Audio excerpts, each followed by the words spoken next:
If you want to stand out and get ahead of most people in whatever area of life, become successful, right? You get in this self-help world, you're looking around. If you want to get ahead, you got to stop doing what everyone else is doing. So let's take the classic self-help person. What do? They get into personal development. Could be through TikTok, Instagram, YouTube. They're scrolling. And one thing all of you have seen is how important a morning routine is. Right? Anyone have a morning routine you do every single day? No. Almost. 2, 3, 4, 5? Oh, not bad. Okay. I, back in the day, tried it out. Now, I do still actually have a routine, but I've reduced a ton. The classic self-help trap is you're like, okay, morning routine. I see that a lot of people meditate. So it would be good to do a morning meditation, right? I also heard about this cold shower thing. Pretty handy. I also heard about journaling, writing your goals, thinking about the day ahead. I also heard about going and doing a little exercise in the morning, maybe going for a run, lifting some weights. I heard about just thinking, your vision board, manifesting the day. I heard about positive affirmations. So I'm going to look at myself in the mirror when I brush my teeth and it's like, you got this, you got this. I heard about watching self-help, reading books. I heard about going to a sauna cold plunge. There are a million things people add to their morning routines to the point where their morning routines become their day. They finish their morning routine, it's like time for bed, and that's their day. No joke, there's an acquaintance of mine, still to this day, that's how he goes about his life. He'll post on social media, on Instagram, and in his mind, it's like showing the hustle, and he's like checking off his little checklist. He's like, went to the gym, went to swim, went to get a massage, went to the sun. I'm like, you're just pampering yourself. That's not a morning routine. So people fall into this. They're like, oh, and then there's supplements, there's green juice, there's bulletproof coffee, there's this, there's the carnivore diet, there's the vegan diet. And people add all these things to their day, thinking that if you master them all, you'll somehow magically make it. Is that true, yes or no? No. No joke. What will you turn into? A self-help junkie.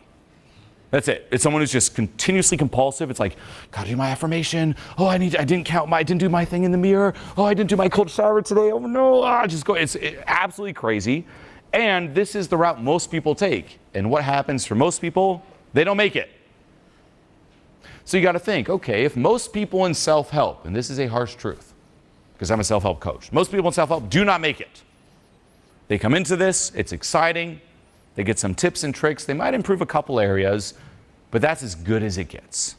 And what I always say is this: if you go this route, you will be able to optimize your comfort zone, but you will not break out of it. Meaning, if you think of this as your comfort zone, you might be down here, you apply some of the mainstream advice, you'll move up here, but you'll never blast through the ceiling.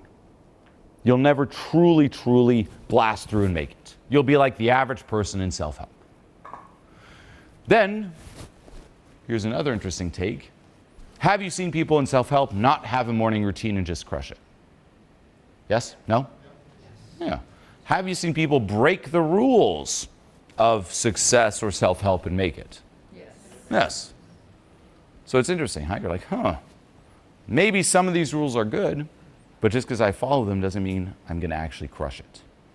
What it really comes down to, this is just general success. This is something I fortunately realized early on, is if you want to truly crush it, you must stand out and be relatable. That's it. Stand out in a relatable way. Now, let's take a surface level example. What am I wearing?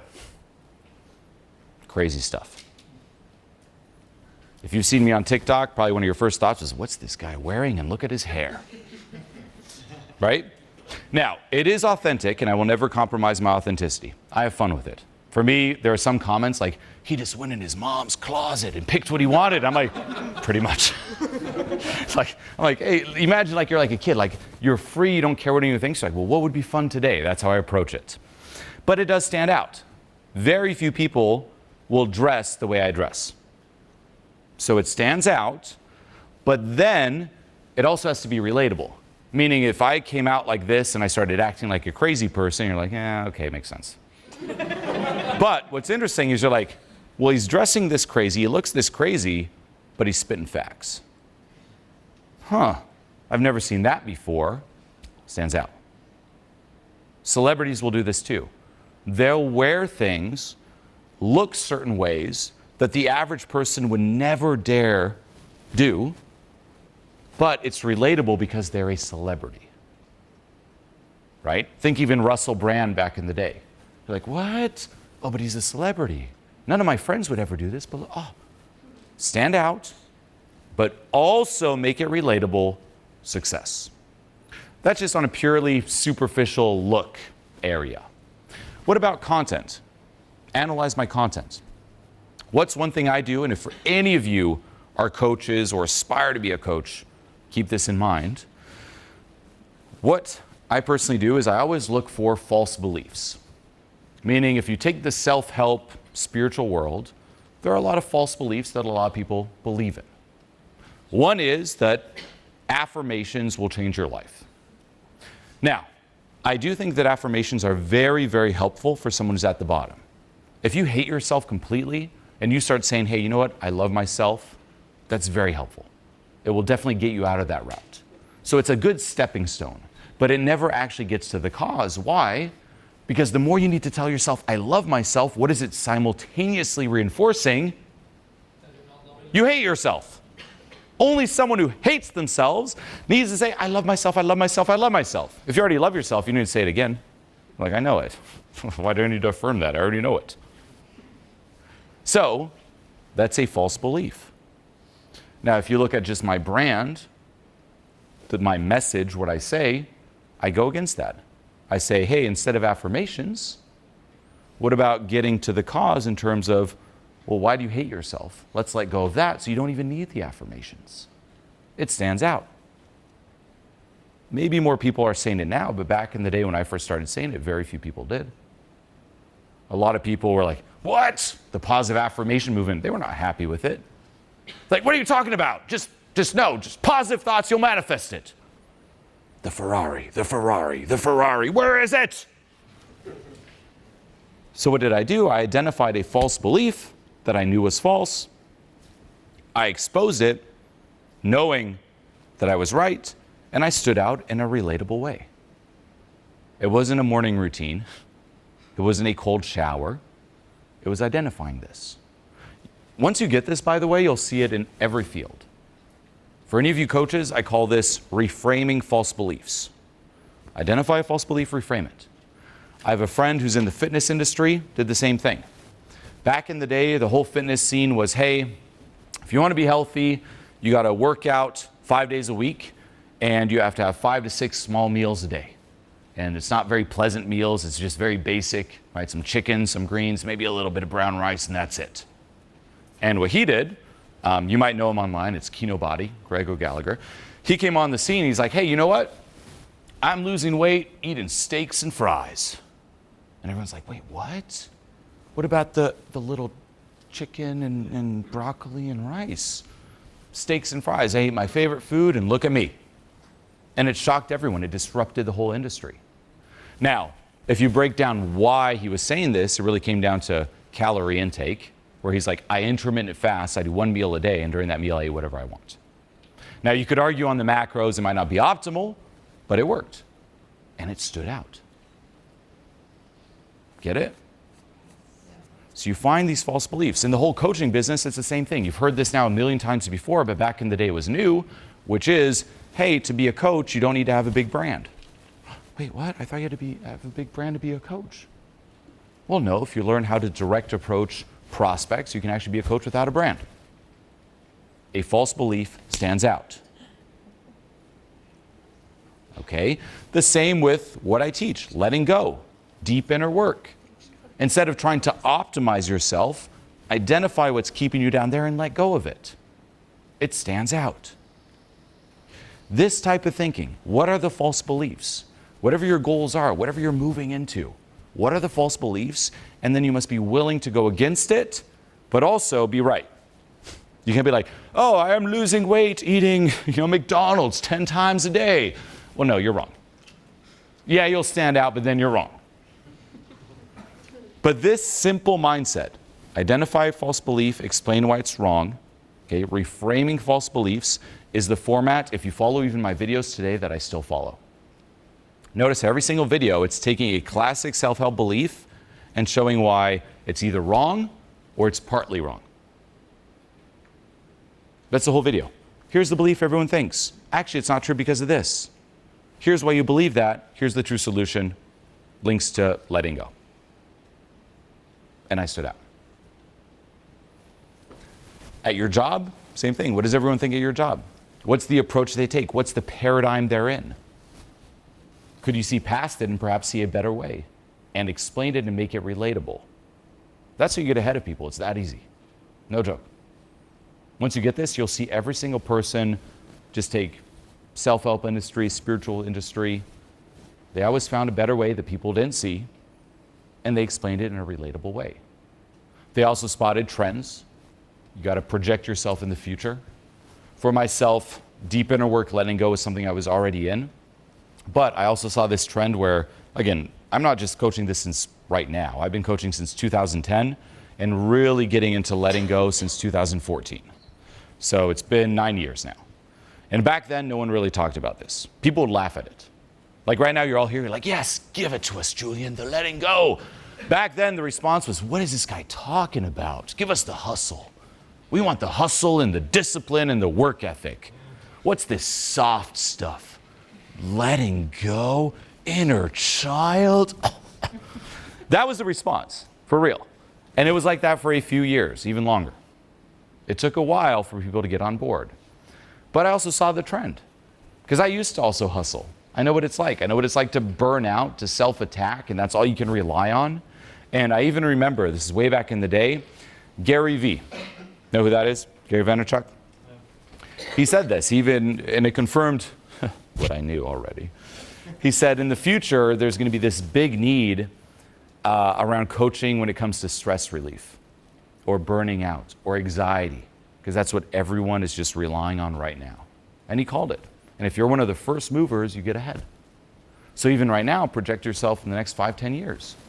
Where is everything heading? Can you spot some trends?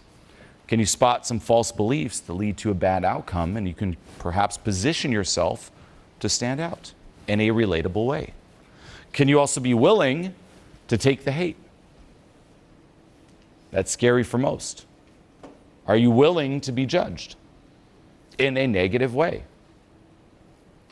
Deep down inside, knowing that you're right? Or does that trigger you and stifle you? And that's where you got to really confront your own inner demons, usually linking back to childhood, which is, hey, what's so scary or bad about being judged? What if someone thinks something negative of you? So what? What if someone disapproves of you? So what? Is your approval of yourself linked to the approval of others? That's most people. If they love me, I can love myself. If they don't love me, then I don't love myself. Versus going first. Thinking in these terms really gets you ahead. Then it also comes down to understanding that what is productive for one person isn't necessarily productive for another. There is no universal productivity, and that's a trap we fall into. You go on social media, it's like, here's the productive hacks. Well, maybe for that person, but perhaps not for you. Depends what your goal is. Depends also what your win in life is. Do you know? Do you know what your ideal life is? Do you know what you're actually working towards? Every single one of us has a comfort zone. You've all heard this, right? Yeah, right? Yeah. Can you speak up beyond your comfort zone, right? Yeah. So your comfort zone is what keeps you so stifled and shy. Meaning, we all live between a ceiling and a floor when it comes to success. Anything in here is acceptable. So even in this example, anyone know your comfort zone? For some of you, saying yes is above that ceiling of what you deserve. Meaning parts of you think, I am not worthy to answer yes. I am not worthy to speak up and be loud. That's actually most people. That used to be me. It's like, let others speak. And then everyone thinks that. And there's a few of you who have a bit more of a higher ceiling who can say yes. Now, not very loud or confidently, but you can at least say it. So this happens. So, a few things with this dynamic here is that for most people, the pattern in their life goes like this. Meaning, there's your floor of success where you don't want to go under that. So your comfort zone doesn't only prevent you from succeeding, but it also prevents you from failing beneath a certain level. So say you're like, you know what, I want to start working on my health. You might have an epiphany. It's New Year's Eve. Health. And you start doing it. You start working on your diet, going to the gym, exercising, and you start getting some results. And as long as it's within your comfort zone, you're happy. You're like, we're doing it. Then you pass the ceiling. And that's where self-sabotage starts kicking in. Sometimes in subtle ways. It's like, you know what?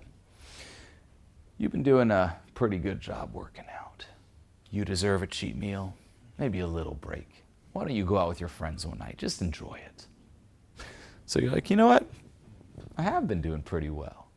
So you go out with your friends, have your cheat meal.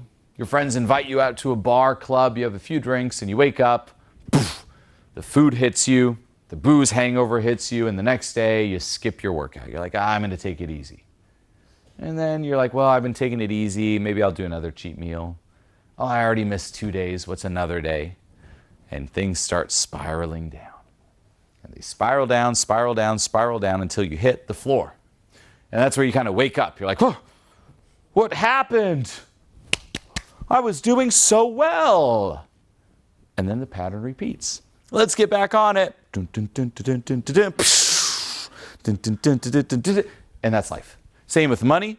Making money. Oh, I got a good amount of money. I deserve to splurge. Spend a little bit.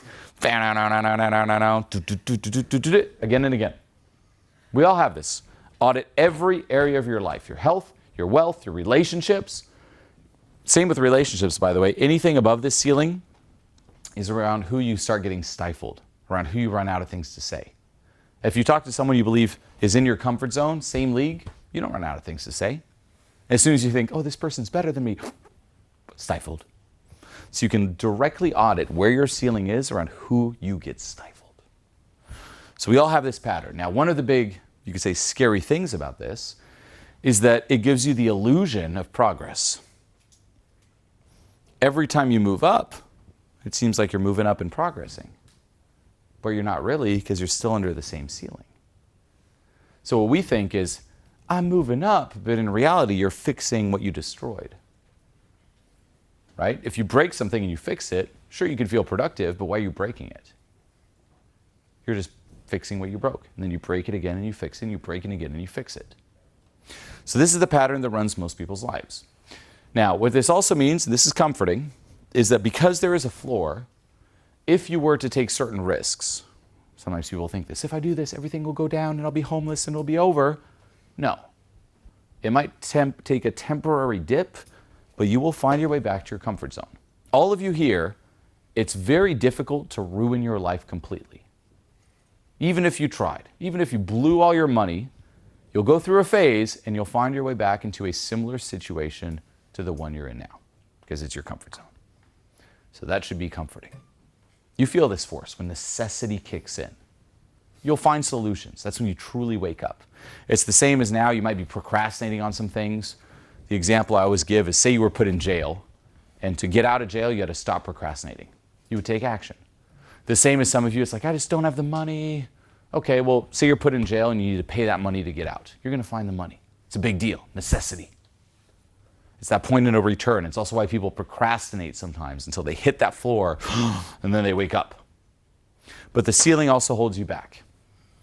Now, the traditional mainstream approach is people try to fight self-sabotage once it activates. You could think of it as, here's the ceiling and there's little guards here, the guards of self-sabotage who are patrolling.